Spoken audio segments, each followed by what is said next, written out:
O convite da FGF, quero saudar os professores que me acompanham, queria agradecer ao Centro Acadêmico. É sempre muito bom vir à academia e tratar de temas tão relevantes como o combate ao trabalho escravo. O Ministério Público do Trabalho, um dos ramos do Ministério Público da União, é a entidade que vem, nos últimos 20 anos, atuando no combate ao trabalho escravo. E posso dizer, sem falsa modéstia, que o Ministério Público do Trabalho fez com que muito do que existe na nossa legislação hoje fosse alterada para abarcar um pouco do que foi feito para demonstrar a evolução da temática que adveio pelo trabalho desempenhado pelo Ministério Público do Trabalho, através de seus procuradores, e do Ministério do Trabalho e Emprego, através de seus auditores fiscais do trabalho. Tem a apresentação, mas ela vai ser só um roteiro. Vocês vão ver que muito do que eu vou falar vai sair um pouco do que está lá, porque é interessante trazer para vocês essa visão do Ministério Público do Trabalho quanto à temática da condição análoga à de escravo. E digo mais, se desde 95... Está com o pendrive aí? Trabalho escravo contemporâneo. Está solto, logo na hora que abre. Muito do que foi feito nesses 20 anos de combate ao trabalho escravo, que foi comemorado nesse primeiro semestre deste ano, está colocado em xeque e, infelizmente, é bem possível que o trabalho escravo seja extirpado do ordenamento jurídico brasileiro por uma manobra que estamos prestes a sofrer por conta do nosso Congresso Nacional. Mas chegaremos lá no momento adequado. O termo correto, reduzir alguém à condição análoga de escravo. Por que condição análoga? Porque o trabalho escravo, dentro do ordenamento jurídico brasileiro, foi extirpado com o advento da Lei Áurea. Então, a terminologia correta é reduzir alguém à condição análoga de escravo. Mas prefeito da grande mídia, do cidadão normal, a nomenclatura usual foi a que pegou, é trabalho escravo. Iremos pedir vênia aos acadêmicos da mesa para tratarmos da temática sobre a ótica do trabalho escravo, porque ela é mais fácil de assimilar, mas sempre deixemos claro, como estamos no mundo acadêmico, o termo correto é reduzir alguém à condição análoga de escravo. O Ministério Público do Trabalho, desde 95, vem compondo os grupos móveis de fiscalização rural, que foi a forma que o Estado brasileiro viu em mostrar para a comunidade internacional que se preocupava com a temática do trabalho escravo. O Brasil, em 95, foi pressionado pela Organização Internacional do Trabalho a se posicionar frente a um caso emblemático de um trabalhador que foi encontrado em condição análoga de escravo e foi julgado numa corte internacional a se manifestar sobre a temática. Como reação a isso, o governo Fernando Henrique Cardoso criou os grupos móveis de fiscalização rural, que basicamente é formado pelos auditores do Ministério do Trabalho e Emprego, por um membro do Ministério Público do Trabalho e pela Polícia Federal.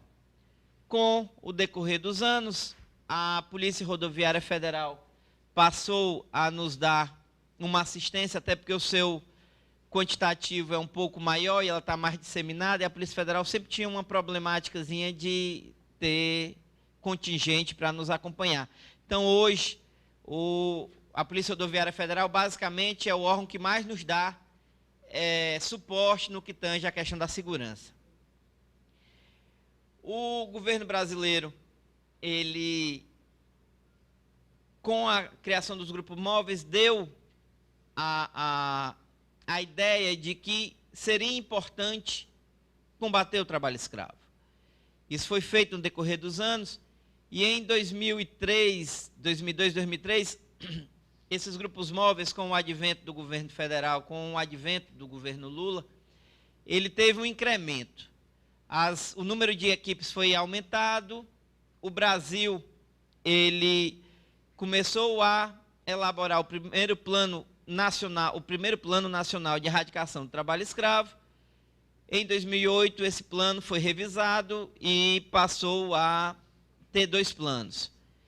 Isso é um marco porque trouxe para a sociedade comum essa discussão.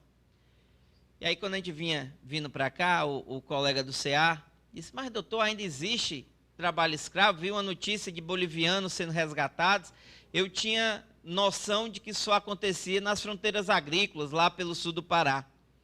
De fato, essa é a primeira realidade que eu, enquanto membro do Ministério Público, vivencio.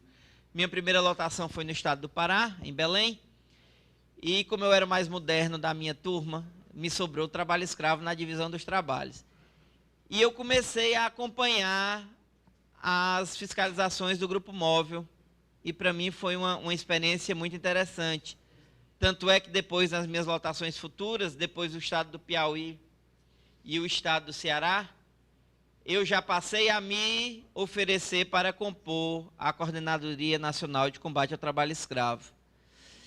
E confesso que nesses quase 13 anos de Ministério Público, é a atividade que mais me toca, que mais me agrada, que mais me dá satisfação. Porque tratar da condição análoga de escravo, resgatar um trabalhador exposto à condição análoga de escravo é um sentimento muito intenso. É certo, e aí uma falha que o Estado brasileiro ainda tem passado mais de 20 anos dessa atuação, é o pós-resgate. A ação fiscal de repressão, a ação de chegar nos rincões do país ou em locais onde se encontra a situação análoga de escravo, você tirar o trabalhador daquela situação limite, ela é importante. Contudo, fazer o resgate pleno da cidadania desse trabalhador, para que ele não se exponha novamente àquele quadro, ela ainda é muito mais necessária. E, infelizmente, o Estado brasileiro ainda peca quanto a esse tocante, uma vez que as medidas de prevenção e de reinserção do trabalhador exposto à condição análoga de escravo ainda são titubeantes. Trabalho escravo, e aí eu vou fazer o resgate da minha fala anterior, que muito do que se avançou deve-se à atuação do Grupo Móvel de Fiscalização do MTE e do MPT, é que até 2003 nós tínhamos um tipo penal amplo. Reduzir alguém à condição análoga de escravo importa numa pena de tantos anos. O tipo era aberto. O que é reduzir alguém à condição análoga de escravo? A interpretação, pelo o conceito, termo correto, da OIT, o bem jurídico a ser tutelado na exposição a alguém à condição de trabalho escravo é o bem liberdade. O cerceamento da liberdade configura o trabalho forçado e, por conseguinte, a condição análoga de escravo. O Estado brasileiro, os agentes brasileiros, fizeram esse conceito ser ampliado. Nós saímos da visão restrita do cerceamento da liberdade e focamos no bem do princípio da dignidade da pessoa humana. E essa mudança, essa amplitude de atuação, foi o grande diferencial da atuação do Estado brasileiro quanto à temática. E isso repercute na mudança do artigo 149 do Código Penal, quando ele traz as figuras da jornada exaustiva, do trabalho forçado, do trabalho degradante e da servidão por dívida como elementos tipificadores do crime de reduzir alguém à condição análoga de escravo. Não tenho medo de dizer que a inserção das condições degradantes de trabalho como tipo penal da condição análoga de escravo, ela é uma construção doutrinária e jurisprudencial da atuação do Ministério Público do Trabalho nas demandas trabalhistas, onde, em encontrando situações em que o trabalhador ele é coisificado, ele é tratado como um bem, ele é tratado como algo que tem valor monetário, em que a sua dignidade enquanto ser humano, ela é extirpada a configuração da condição análoga de escravo. E essa foi uma construção que nós fizemos. Notem, o trabalho forçado, que é a materialização da violação ao princípio do bem jurídico e liberdade, ele está inserido no contexto também do princípio da dignidade da pessoa humana. Só que quando você amplia e inclui, principalmente, as condições degradantes de trabalho, o conceito de jornada exaustiva, ele sofre uma série de críticas. A exaustão ela tem que ser analisada como algo que, em sendo executado o serviço nos moldes normais daquela atividade, ela exaurem a força de trabalho daquele cidadão. Ela consome ao ponto de que a vida daquele trabalhador esteja exposta. Situações como trabalho em canaviais, outras pontuais, em que você tem a possibilidade da exaustão surgir de maneira forte, ela caracteriza a jornada exaustiva, mas ela é um elemento que se bate muito, mas ela não é tão viva como as condições degradantes de trabalho. Digo que devo ter feito na minha vida profissional de 10 a 15 operações, acho que não chega, dificilmente chegará a 20. Mas dessas operações, em 80% houve situações de resgate. Todas foram por condições degradantes de trabalho.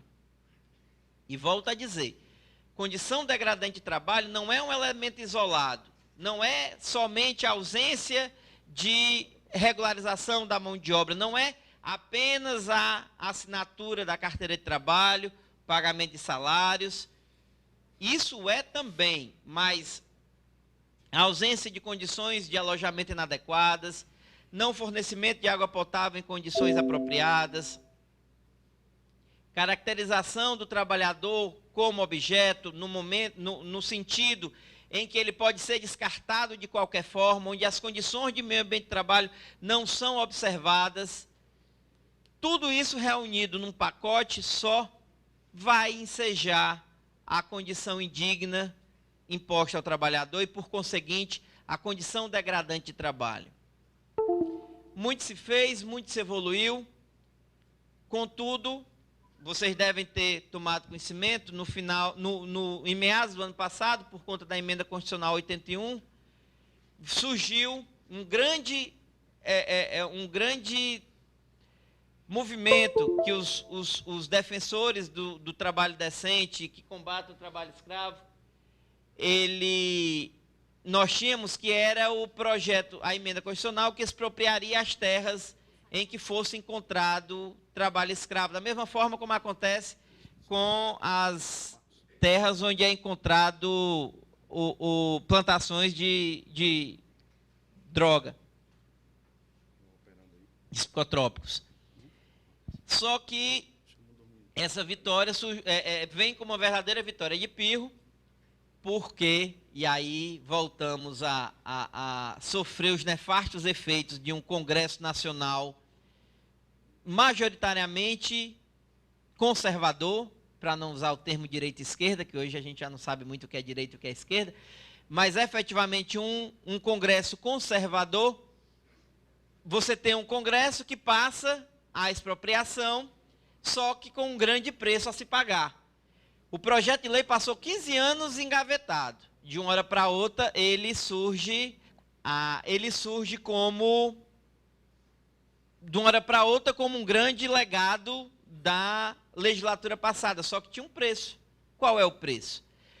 A emenda constitucional faz menção que para se expropriar as terras será mediante lei a tratar do tema.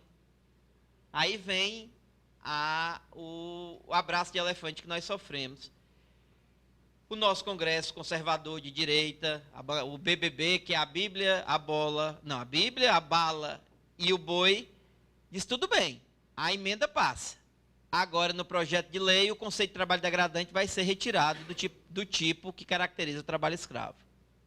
E aí, como eu disse, minha experiência pessoal, todos os resgates que eu fiz foram em face de condições degradantes de trabalho.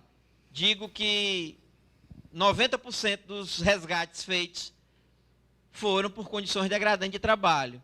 Tirando-se as condições degradantes de trabalho do conceito de trabalho escravo, vai acabar o trabalho escravo no país. Efetivamente, nosso Congresso Nacional vai conseguir erradicar o trabalho escravo no Brasil.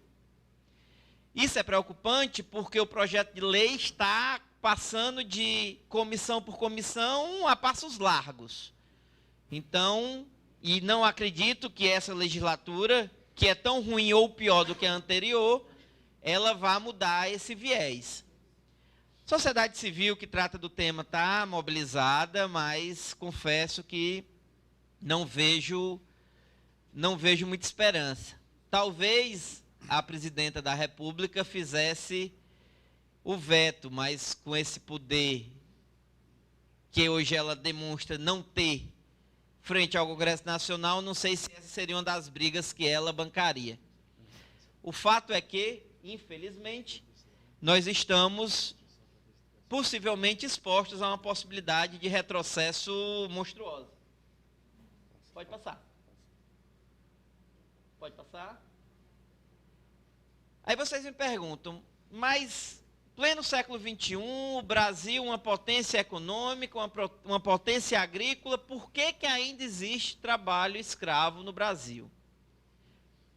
O elemento-chave número 1 é a certeza não, o sentimento de impunidade que permeia o país. E aí, não sei se os professores, algum deles é de direito do trabalho, mas trabalhador nesse país é tratado como cidadão de segunda categoria. Não tenha dúvida quanto a isso.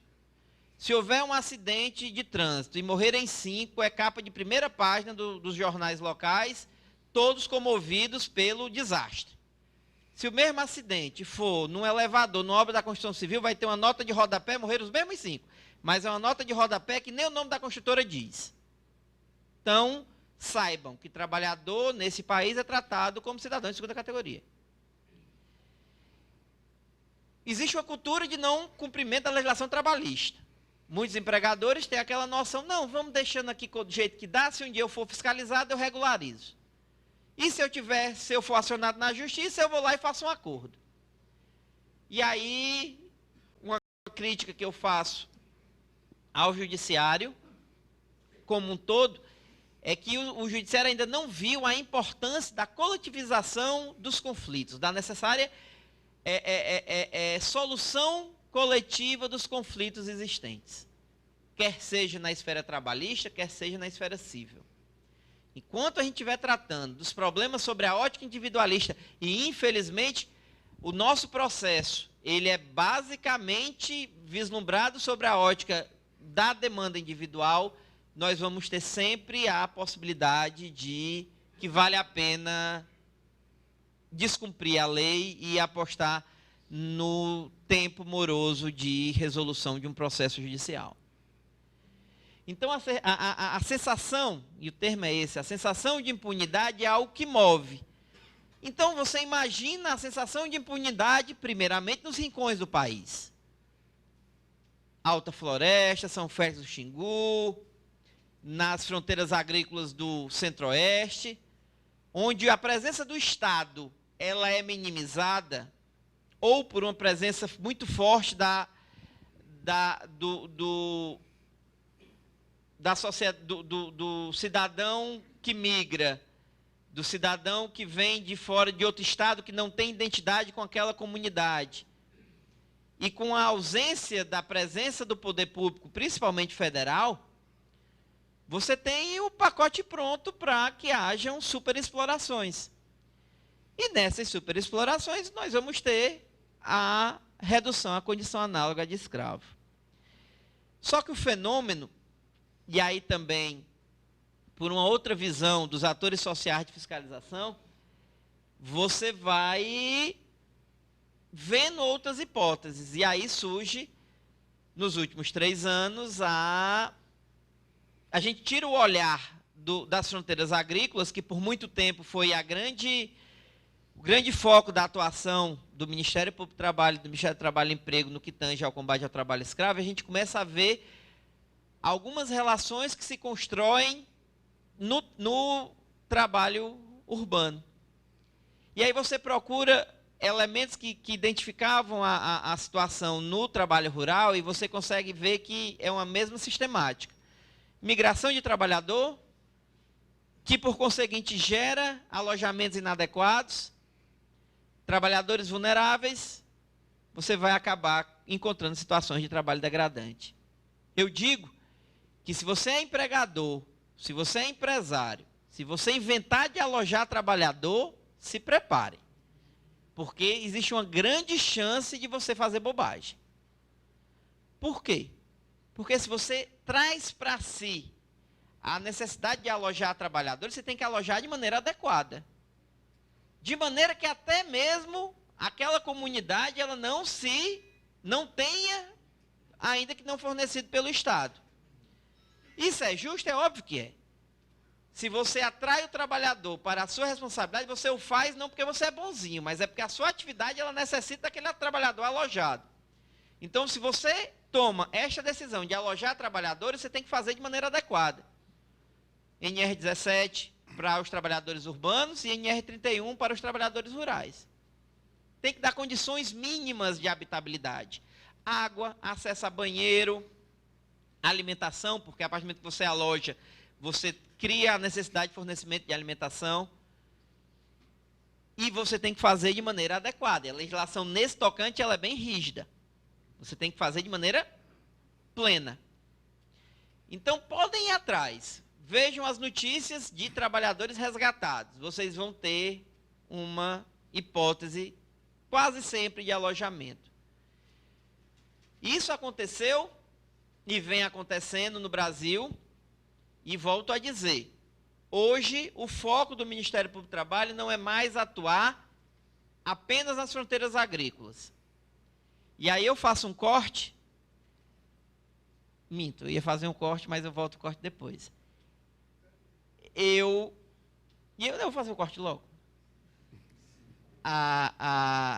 Do trabalho escravo no Ceará. Passa 2 telas. Pronto. Desde 2003, desde 2005, as ações fiscais de combate ao trabalho escravo no estado do Ceará, elas foram incrementadas. A primeira hipótese de resgate que nós tivemos foi em 2006, numa terceirizada, e olha o termo, uma terceirizada da Chesf. Era limpeza e roço de linhas de transmissão. Lembrem desse nome, terceirização. O processo da terceirização, e aí, até na questão do trabalho rural, ela surge como um elemento definidor também, definidor não, mas um elemento característico das condições de trabalho escravo que a gente vivencia. Normalmente, quem terceiriza, o tomador de mão de obra, que na verdade é um empregador, ele surge com uma figura de um terceiro precário, um prestador de serviço precário que seria o pretenso chefe da equipe, que é o gato. Gato é nada mais nada menos do que o intermediário. Ele é o arregimentador da mão de obra. Eu quero fazer a limpeza de um roço, de uma terra. Como a minha fazenda, ela produz mamão, por exemplo, abacaxi, eu não tenho mão de obra para fazer a limpeza. Então eu chamo o Zé dos Anzóis. Ô Zé, arranja para mim aqui uma equipe para fazer esse roço, essa limpeza. E aí eu te pago tanto e você se vira com os trabalhadores do jeito que for. E aí vocês imaginam o elemento destruidor que não vai vir dessa relação. E aí a terceirização que existia no campo, com o gato, ela vem para uma atividade ainda no campo, que era o roço das linhas de transmissão, Só que ela surge de maneira formalizada. A Chesf contratou uma empresa da Bahia para prestar esse serviço e a empresa da Bahia trouxe a mão de obra da onde? Da Bahia. Quer dizer que no Ceará não tinha gente que podia fazer limpeza das linhas de transmissão. É óbvio que tinha.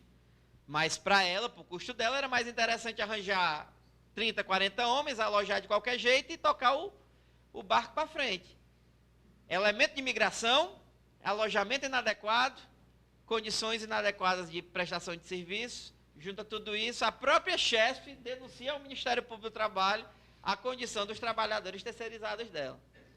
Quando a gente monta uma equipe, vai a campo e constata que o trabalhador alojado no curral, não, o lugar que ficam os cavalos, no estábulo. Aí, meu amigo, aí você imagina o destroço que foi. No primeiro momento, a chefe, mas fui eu que denunciei, eu não tenho culpa e tal. Eu disse, não, chefe, não tem a menor condição, tem que resolver isso aqui. A empresa tinha só um preposto, negócio mal feito mesmo. E aí, quem acabou pagando? A chefe. Eu entrei com uma ação na época, na Vara do Trabalho de Sobral, até hoje a tal da Mundial não apareceu. Vocês verem, lembre esse nome, terceirização. No final da minha fala a gente vai falar de novo disso. Então você tem o primeiro caso aqui no Ceará, que é essa limpeza de roço da terceirizada da Chesf.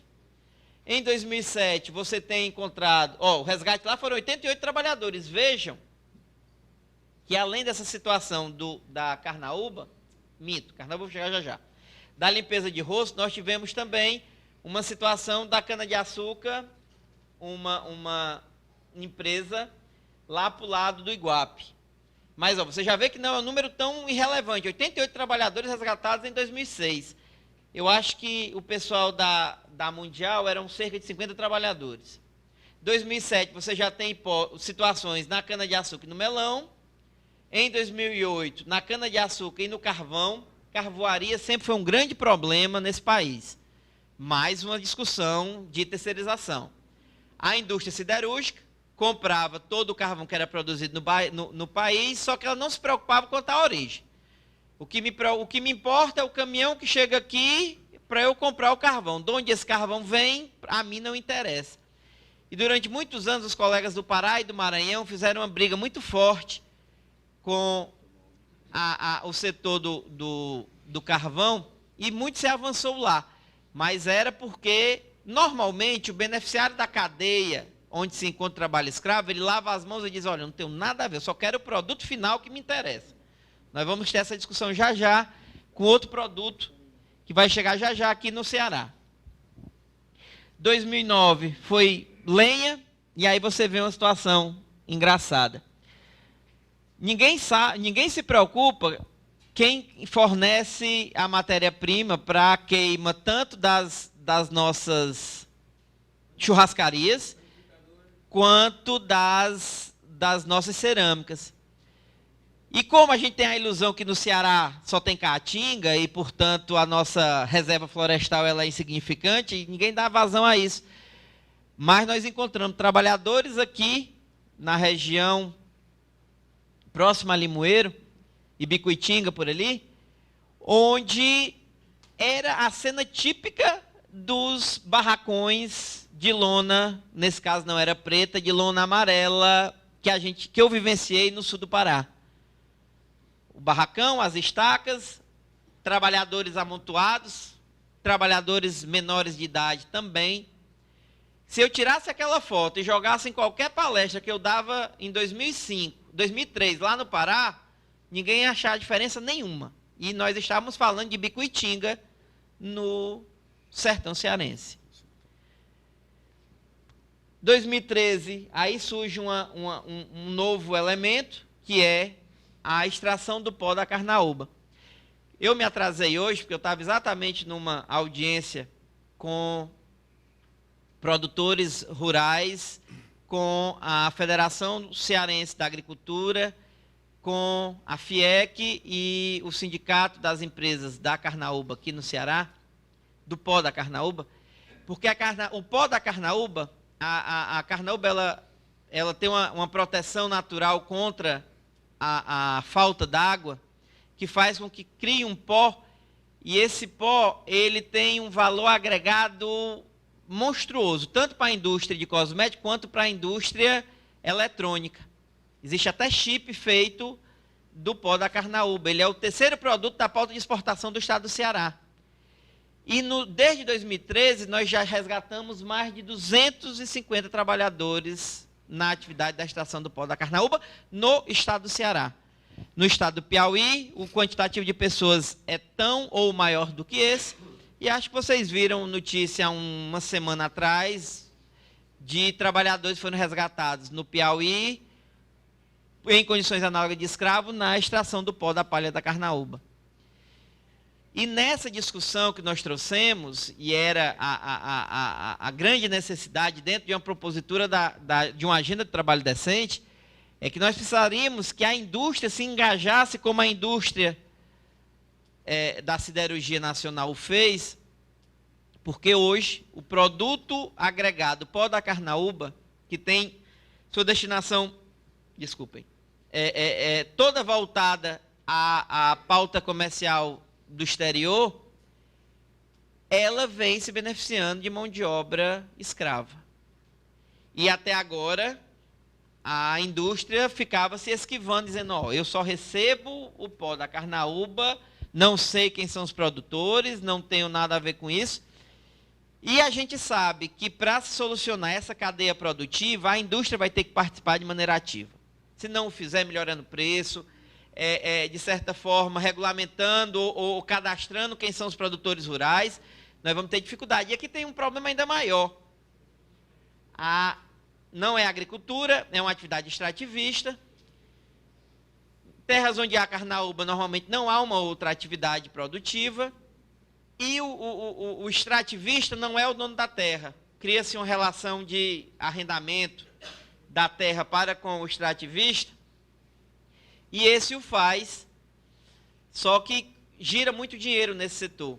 Só que na hora que você encontra uma situação de necessidade de regularização, pelo menos nas situações que eu vivenciei, o extrativista ele assume o ônus, ele assume o papel de empregador e, na verdade, ele é o empregador. Só que existe todos uns outros que se beneficiam dessa cadeia. Como nas hipóteses que eu vivenciei, o chefe da equipe lá, o extrativista, ele se identificou como empregador e assumiu o ônus e pagou o que era necessário, a gente não ampliou a cadeia de responsabilidades, mas eu já deixei bem claro, tanto para a Federação da Agricultura quanto para a Federação da Indústria. Se eu tiver que seguir nessa cadeia em alguma situação, eu vou atrás do dono da terra e vou atrás da indústria, ainda que eu não esteja discutindo vínculo de emprego. Mas eles se beneficiam economicamente dessa cadeia produtiva. E pela gravidade da lesão, que é reduzir alguém à condição análoga de escravo, o Ministério Público do Trabalho vai atrás de responsabilizar, ainda que não o identifique como verdadeiro empregador. Essa é uma temática, foi um dos temas que a gente discutiu hoje. O setor ele vem melhorando. Para ser justo, nas fiscalizações que nós fizemos ano passado, nós já sentimos alguma evolução. Eu participei de uma audiência pública há 1 ano e meio atrás, mais ou menos, onde eles só chamaram o Ministério Público do Trabalho, o Ministério do Trabalho e Emprego nem foi convidado, o resto era produtor rural e prefeitos e parlamentares que eram favoráveis à manutenção do status quo que havia, que era uma situação de descumprimento total. O direito do trabalho ainda não tinha aparecido, a CLT ainda não existia para aquele pessoal, e eles se orgulhavam disso, diziam, ó, nós estamos fazendo a extração da carnaúba há mais de 150 anos, e agora vocês querem que trabalhador rural tenha carteira assinada? E parlamentar fazendo essa defesa. E aí você fica boquiaberto de como são as coisas, e você é o ruim. Porque lá a dinâmica é a seguinte, o trabalhador não quer, dizem eles, assinar a carteira, primeiro, com medo de perder a aposentadoria rural, segundo, porque não quer perder o Bolsa Escola. E nós estamos falando de uma atividade em que eles são muito bem remunerados. Tem trabalhado, a extração do pó da carnaúba, ela é bem fragmentada, existem várias etapas. O vareiro, que é o cara que corta, que é o cara que tem mais expertise no trabalho, tem vareiro que tira por mês 2 a 3 mil reais. E diz que não, ele não quer assinar carteira, ter todos os direitos socialmente garantidos, por conta do Bolsa Família de R$90.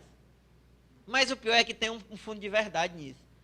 A gente aqui no Brasil, a gente tem tanta ausência de noção de cidadania, que muitas vezes, durante uma ação de resgate, o trabalhador ele não sabe se eu sou bom ou ruim na história. Porque eu surjo para quebrar um sistema que ele está inserido há anos e anos e que ele se acostumou com aquilo. Tanto é que, não obstante tudo que a gente fala, tudo que a gente explica, tudo que a gente demonstra para eles que aquela situação é prejudicial a eles, existem situações em que você, posteriormente, encontra um trabalhador na mesma situação. Isso se dá pela inércia do Estado de dar alternativas, de conseguir fixar aquele trabalhador no campo, no local de origem dele, para que ele não tenha que migrar, para que ele não tenha que se expor a essas situações não ideais, mas muito também pela condição dele achar que aquela é a vida que está destinada a ele. O sertanejo é um forte por essência, e ele acha que o trabalho por si só já é suficiente para lhe garantir um mínimo de necessidade de sobreviver. Então, se não tem água, se não tem acesso a banheiro, se não tem equipamento de proteção, para ele não importa tanto. Isso é ruim. E acho que vocês aqui, como operadores do direito que o serão, como acadêmicos que o são, vocês têm que quebrar isso, vocês têm que deixar bem claro que todo trabalhador merece trabalhar de forma digna. Vocês têm que produzir, vocês têm que discutir, vocês têm que trazer esse debate para as suas residências, para que a gente consiga disseminar a cultura do trabalho decente, que não é certo trabalhar de qualquer forma. Volta aí o papo. E aí vocês vão ver como a questão dessa situação cíclica, ela é cruel.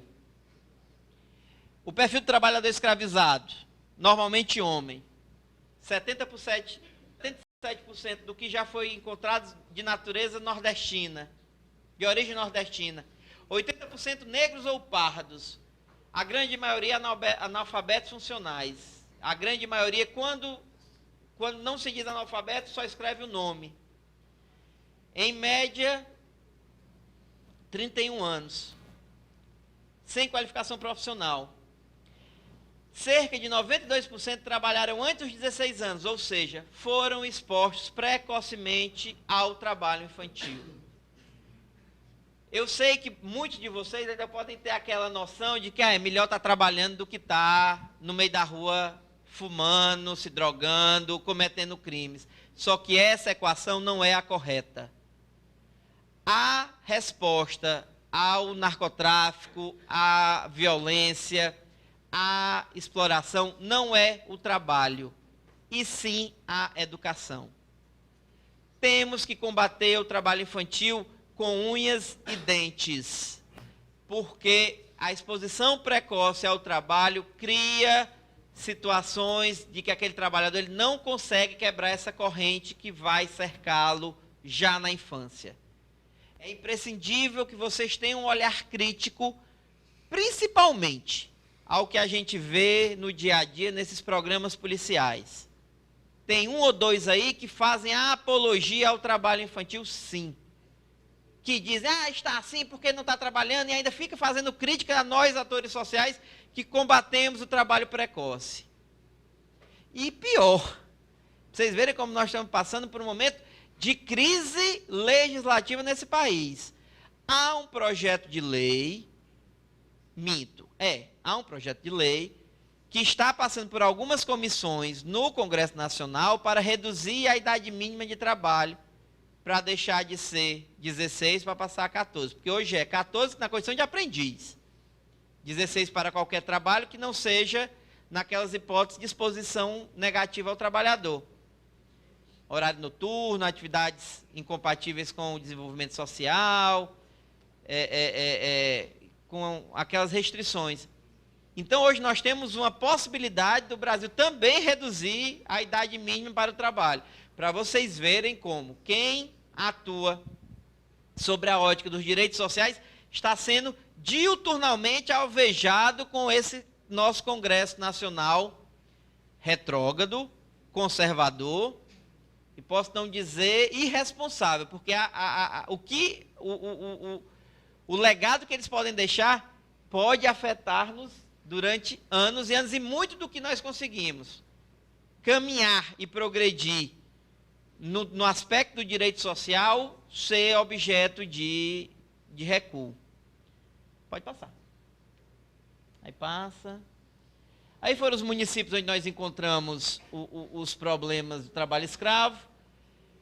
Essa relação ela é importante para que vocês tenham que noção. E uma vez eu escrevi um artigo sobre isso. O trabalho escravo ele está muito mais perto do que nós imaginamos.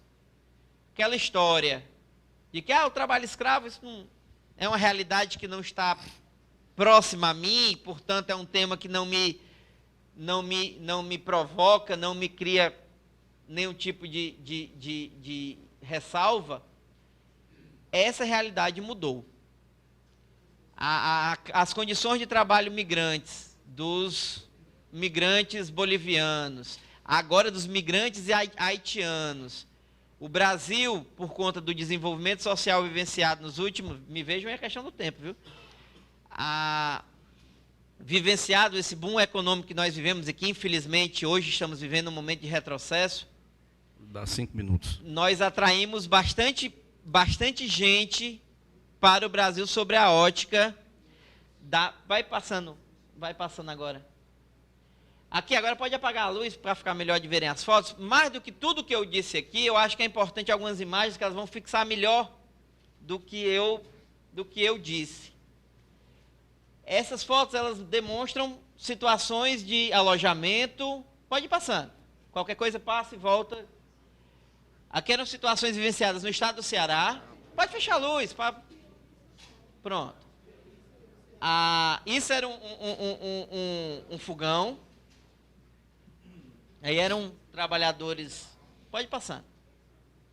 Aqui era a qualidade da alimentação. Nessa situação aqui, só era fornecido a mistura, que seria a proteína, ela era na semana de 5 dias, só tinha um dia que era galinha, outro dia que era bife, só que nos demais dias é isso aqui, toicinho. Isso era a proteína que era fornecida aos trabalhadores. E essa era a panela onde era cozinhado, tá? Pode passar. Pode passar. Isso era um alojamento. E aí você vê o número de trabalhadores. Pode ir passando. Aquele estava até limpinho. Esse aqui vocês veem a condição em que ele estava. Tudo isso no pó da Carnaúba. Esse aqui já era mais fresco. Podia ser quente lá dentro? Não. Ó. Aqui eram os alojamentos. Eles dormiam embaixo do cajueiro. Pode passar. Aí a despensa, os utensílios. Pode passar. Aí o barracão que eu falava. E isso foi no estado do Ceará, pessoal. Isso eu vivenciei, eu presenciei no sul do Pará, há 10 anos atrás. Isso foi no resgate de Bicuitinga. Pode ir. A dispensa e...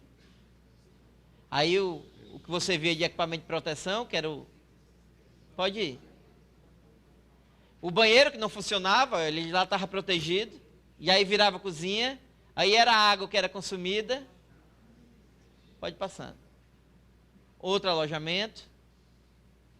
Isso no estado do Ceará, pessoal. Então, pode fechar. Abrir a luz. Tudo que eu disse, e como essas fotos tem outras, muitas, essas foi algumas que eu consegui tirar só para ser emblemático. É essencial o quê? Que nós tenhamos a noção que o trabalhador, ele há de ser tratado como cidadão como qualquer outro, ele não é um cidadão de segunda categoria. O combate ao trabalho escravo no país, ele está seriamente comprometido se esse projeto de lei que regulamenta a expropriação das terras passar, retirando as condições degradantes de trabalho, nós vamos ter um prejuízo extremo. O Ministério Público do Trabalho tem utilizado das ferramentas que estão em seu poder, que é a ação civil pública e o termo de ajuste de conduta, como formas de responsabilização desses empregadores encontrados explorando a mão de obra na condição análoga de escravo. Digo que toda a conceituação de dano moral coletivo que hoje nós temos, ela adveio do combate ao trabalho escravo. Os colegas do Estado do Pará foram os que primeiro manusearam esse instituto, e hoje ele é disseminado para todas as atividades que o Ministério Público do Trabalho atua nas responsabilizações, nas ações civis públicas. Como nós não temos atribuição penal, e eu confesso que eu não tenho nenhum tesão para ter essa atribuição penal, porque as penas, elas não têm a força suficiente para reprimir os mal empregadores. Eu acho que a gente pode atingi-los onde eles sentem mais, que é no bolso. Acho que vivenciamos um momento, depois de um momento muito bom, na primeiro ano do governo Lula, onde o Ministério do Trabalho e Emprego teve toda uma atenção do governo federal. Hoje eles estão sucateados. O número de auditores fiscais que vem se aposentando e não são repostos é monstruoso. A fiscalização do trabalho está agonizando. E, infelizmente, nós não vemos do governo federal uma resposta quanto a isso. A administração do Executivo, ela tem relegado o Ministério do Trabalho e Emprego a um ministério de segundo escalão, um ministério menos importante, e isso é preocupante, porque sem o Poder Executivo dando um respaldo no exercício da fiscalização, o Ministério Público do Trabalho não tem braço para chegar, nós não temos número de servidores suficiente, nós não temos corpo técnico para fazer o trabalho. Os procuradores são bacharéis em direito, nos falta competência para entender de N temas que são precisos de conhecimento técnico. Então, nós temos um grande desafio. Pode ir passando. Nós temos... Não, volta. Pronto. Dificuldades que nós enfrentamos é a falta de comprometimento e conscientização das instituições. Isso é muito vivenciado no estado do Ceará. Nós temos, infelizmente, o movimento sindical rural no Ceará, ele é muito desarticulado. O grande foco deles aqui é a questão da aposentadoria rural especial. Diferentemente do estado do Pará e do estado do Piauí, onde existe uma organização sindical forte, isso faz com que gerem denúncias, isso faz com que a gente tenha condições de ter mais hipóteses para atuação. A questão do trabalho urbano no estado do Ceará ainda é uma coisa ainda muito elementar. Uma coisa que nós também temos, que eu tinha que falar, que eu tinha esquecido. Não é qualquer situação de exploração da mão de obra que caracteriza trabalho escravo. Nós temos que ter responsabilidade, bom senso e razoabilidade para tratarmos do tema com a gravidade que ele tem. Não é qualquer situação que configura o trabalho escravo. A violação ao princípio da dignidade da pessoa humana, ela tem que ser flagrante e clara. Não é só não pagamento de hora extra, não é só a não assinatura de carteira, não é só o não fornecimento de equipamento de proteção.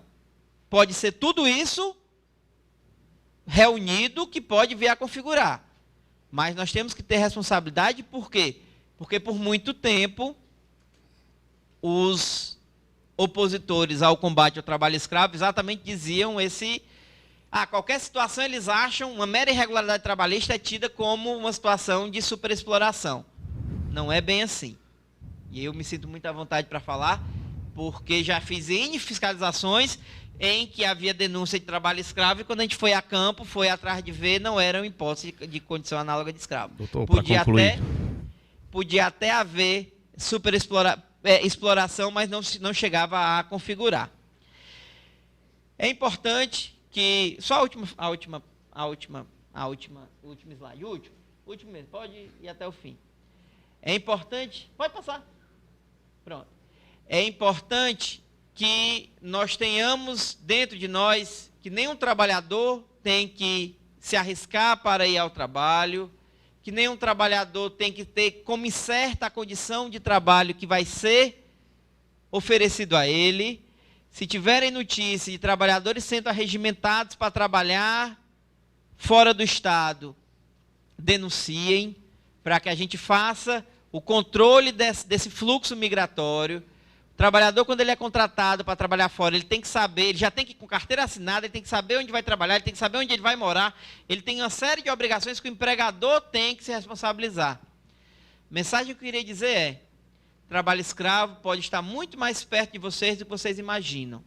Tenham olhares vigilantes, estejam atentos. O Ministério Público do Trabalho conta com toda a sociedade, conta com o mundo acadêmico para que nós discutamos esse tema, para que esse tema esteja cada dia mais próximo da sociedade, para que nós podemos prevenir esse fenômeno social que não engrandece a ninguém, que só atrapalha, que só faz mal. Muito obrigado pela atenção.